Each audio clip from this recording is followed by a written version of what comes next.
What's going on, guys? How to be back here with a sort of a quick video. Hopefully I'm going to try to get my points across as well as I can, but I just want to take a little bit to talk about Pokemon Masters. It's been out for a couple months now.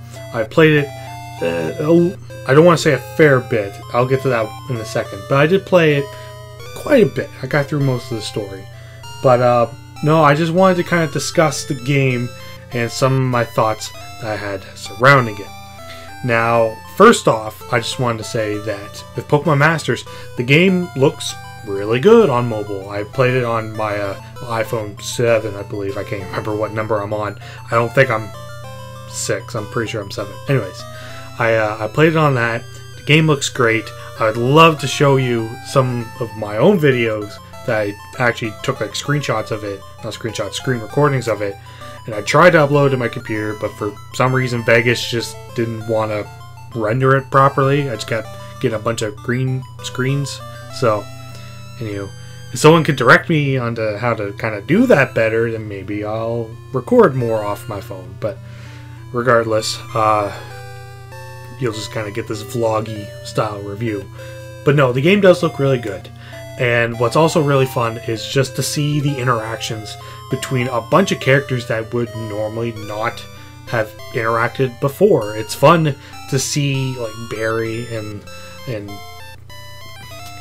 goddamn what's her face. But no, it's actually a lot of fun to see a lot of these characters interacting with each other that normally wouldn't have the chance to interact. Things like Barry talking with Rosa. They're both fairly energetic people, even if Rosa's technically a mute protagonist character. But anywho, no, it's just great to see a lot of these interacting with each other. It's great to see them getting basically redesigned for the current generation, giving voices that have not had a voice given to them in either a very long time or ever at all. But no, it was a lot of fun to see some of these characters return. It was great. Now that was the good. So, now basically is when this proper review starts. So, Pokemon Masters basically starts you going to this artificial island because there's a Pokemon tournament going on, but the strategies for the tournament are different, where a trainer pairs up with two other trainers. It's a one Pokemon at a time for a triple battle. And the battles are not quite the same. But anyways, and you basically just try to become the best. That's basically it. There is like the owner of the island he was like kind of a prick. And then there's also like a villainous team, which I'm already blanking on their name. It's been a while since I've played this, since coming back to make this video at least.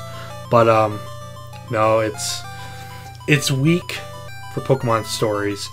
Now, as a mobile game, it's not terrible, because I've certainly played a lot worse stories. But the problem with a story like this and the concept that it has is that it basically restrains itself immediately, because the world of Pokemon is so secluded to each of its regions. Like, there's a significant story for each one.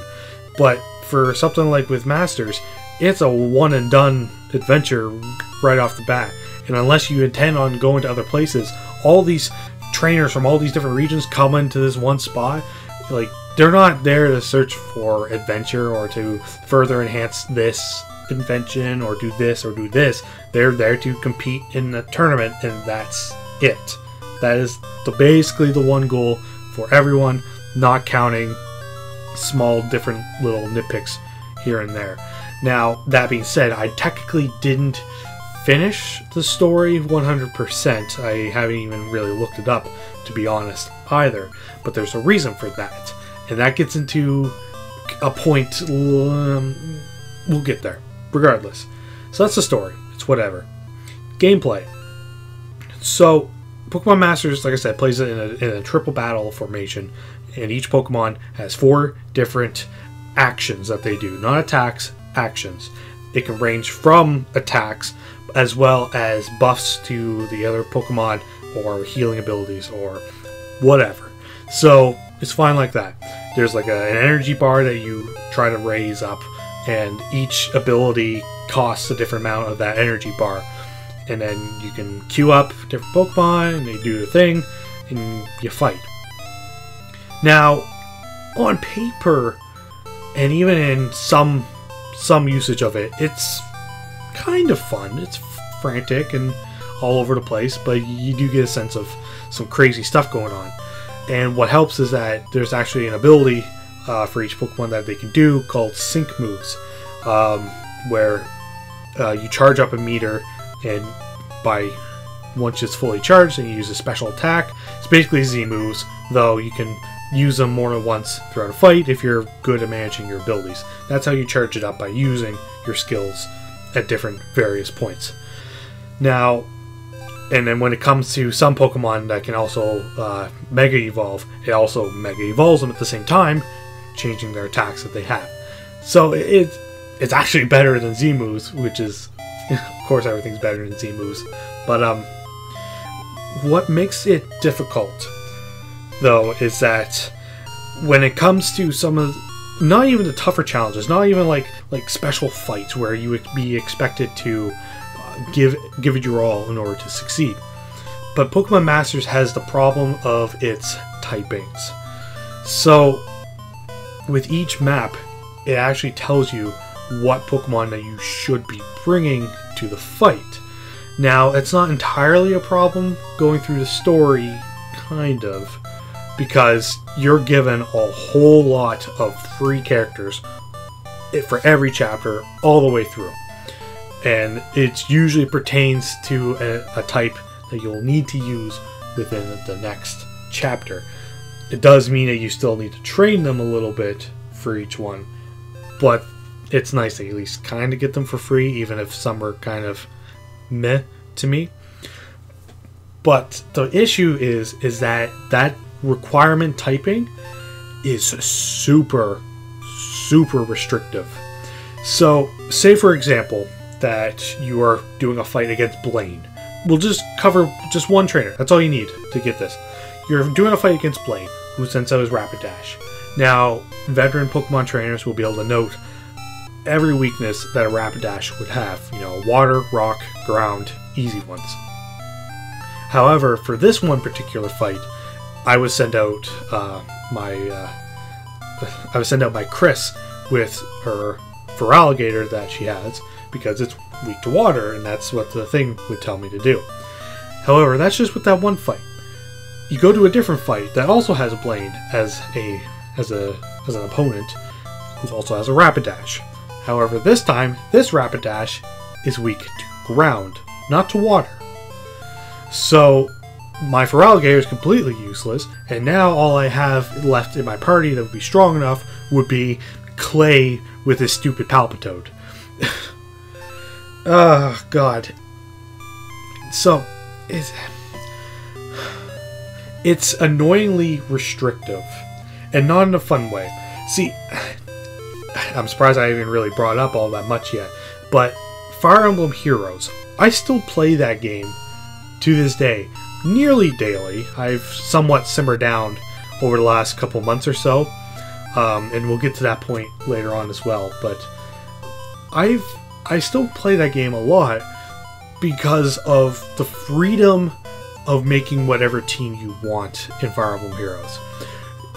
Sure, some maps do favor certain combinations of characters and whatever, but if you got a character you really like and you put in the effort to improve them, then you're pretty much all set.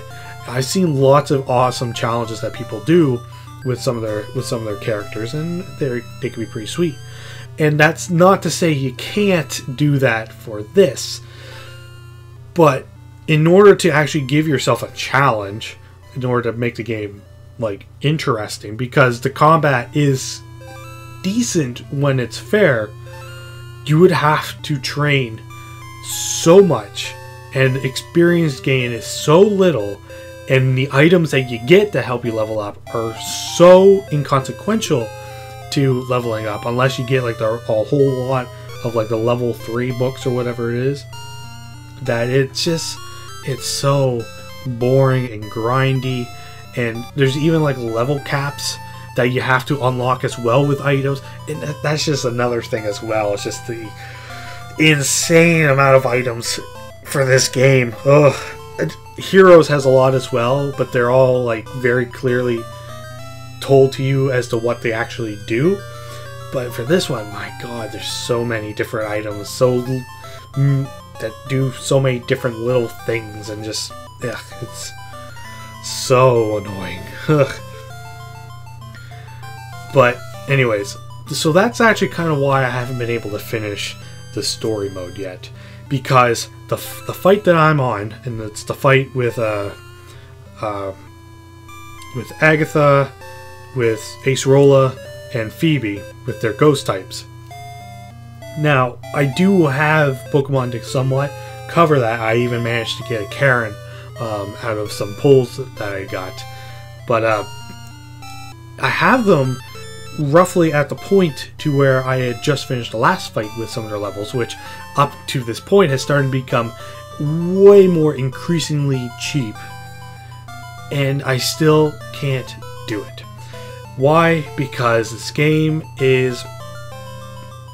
It's not... As the game starts to get longer, it starts to get more challenging, roadblocks happen everywhere. So, with the sync moves that I mentioned, the opponents can use it as well, with like the star character being able to use it, the one in the center. However, with most sync moves that you yourself get to do, most are single target. There are a few that are multi, but they're much weaker. However, I've encountered too many times sync moves just obliterating my entire team without question. Even when there's like targeting the ones on the end, and the animation looks like it would only technically hit like the middle one next, it hits everyone, and it's super annoying.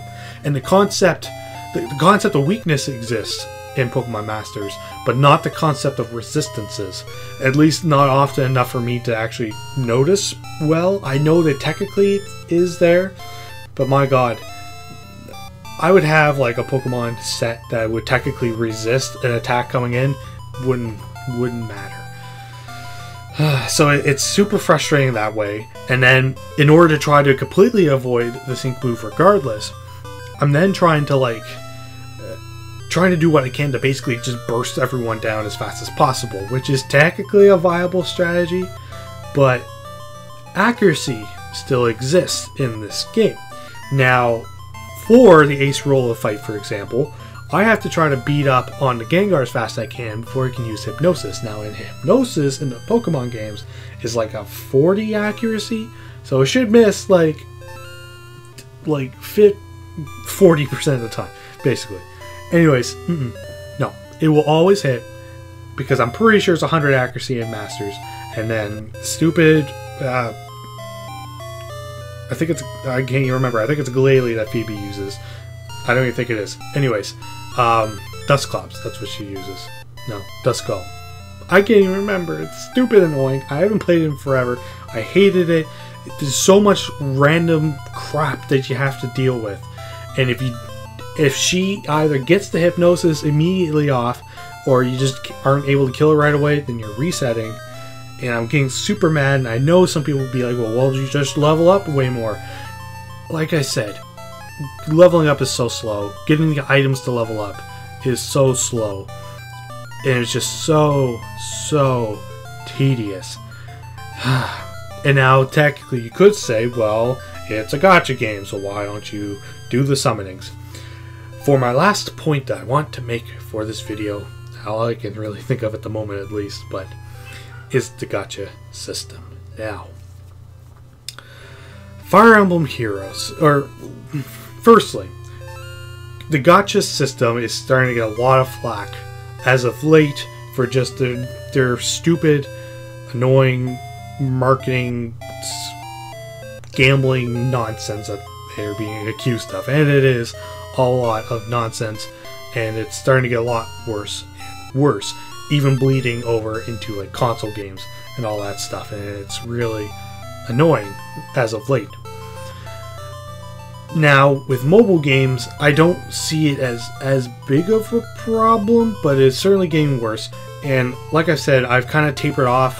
I've almost all but completely stopped playing Masters as of late, and I'm starting to play Heroes a lot less, and even starting to like basically not put any money into it anymore. My whaling days are over. So I honestly think that the whole like fad of gacha games has started to kind of burn out a little bit, partially because I think a lot of games aren't doing the whole gacha thing well enough. Now, Heroes, for example, again, has not a terrible gacha system to it.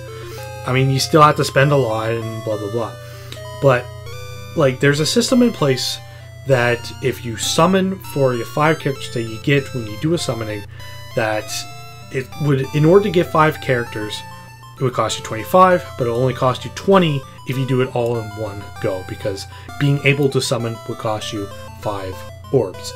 And after 5 summonings, your chances of getting a 5-star would increase up to a maximum cap point. I don't know what the number is for percentage wise, but regardless, you would immediately get a 5-star after reaching that cap, because there is kind of a system in place to allow you to recover your losses to an extent. Now, I've never seen or heard or experienced myself anyone reaching that cap, but at least it's there, and I think it's to an extent that it's actually somewhat manageable to reach. Now, say for example, a different game, Brave Exvius. Now, I forget what the currency for it's called, but for Brave Exvius, for Brave Exvius, there's actually a system in place that will that you can actually do like a daily summon that is a lot cheaper than just a normal basic summon for a character on that whatever banner, whatever we'll call it, which is fine. I don't know about its whole like pity system or whatever, but it's there. Pokemon Masters makes me so mad. So, to do a single summon of a character in Masters costs you 300 gems. Sounds like a lot, whatever. We'll get back to it. 300 to get one character. Now, to get 10 as its bulk summoning.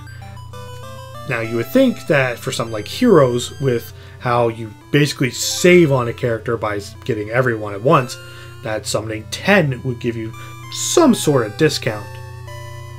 3,000 gems to get 10 characters.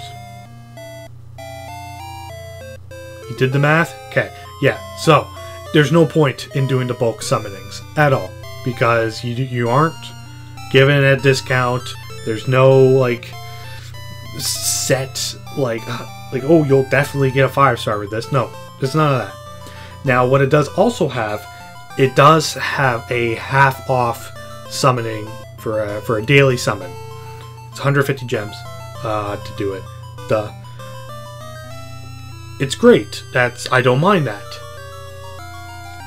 You can't use free gems on the daily summon.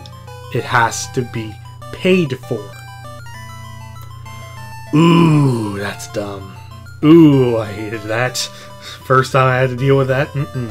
Because that would be a good way to incentivize me coming back to the game more often, as if I had the chance to do a daily summon every day. Because obviously you're saving half off doing 10 of those summons than to do a bulk one with the regular price. Ooh. But the pity system for this one is also absolute garbage. For every gem you spend, like every one, you get like 10 points. You need 400 points in order to get a free 5-star character. Ugh, and it might even be pretty close to the same for the other games. I'm not 100% sure, but it's still, really dirty. It makes me want to wash myself seeing that. Yeah. You'll most likely get a 5-star before you ever reach that cap. Yeah, that just...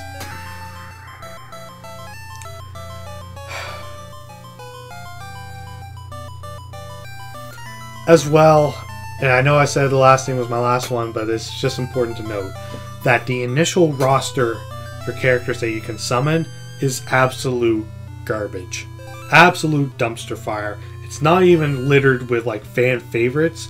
There's just a whole lot of like random ones.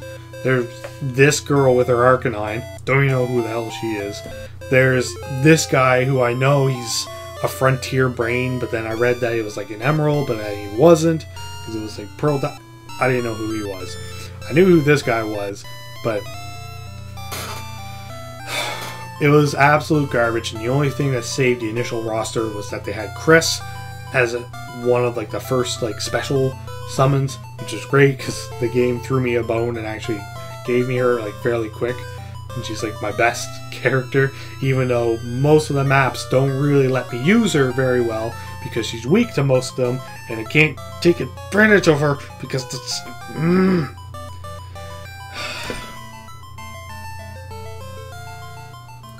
Pokemon Masters was exactly what I thought it was going to be when I first heard about it, except worse. Way worse than what I thought it was going to be. I thought that they would learn from their other Nintendo property of Fire Emblem Heroes, but they didn't. The gameplay is frustrating when you get to the higher levels. The summoning system is absolute bull, and everything else about it is just forgettable. I've already stopped playing it. I haven't deleted off my phone yet, but it is certainly one of the ones I use the least. So, that's my thought on it. If you continue to play Pokemon Masters and you really enjoy it, I'm happy for you. I am happy that you can get enjoyment out of a game like this. I unfortunately can't. I will continue to just play Heroes mostly instead, and hope that Pokemon Sword and Shield is good, at least. To be fair, Fire Emblem Heroes came out and people were complaining about the whole gacha system, and then we got Three Houses, which is like one of the best Fire Emblem games to come out in a while, and one of the best games on the Switch right now, so maybe Sword and Shield will be much of the same. Who knows? This went on a lot longer than I wanted to, but I'm hoping my point came across well enough, if not at least a little bit wordy. This was somewhat unscripted, so I apologize in advance. But regardless, leave a comment down below, talk about your experience with it, or whatever else that I might have brought up that maybe I forgot. That's an important point. I'll clarify more with another comment or whatever. Regardless. Thank you all so much for watching.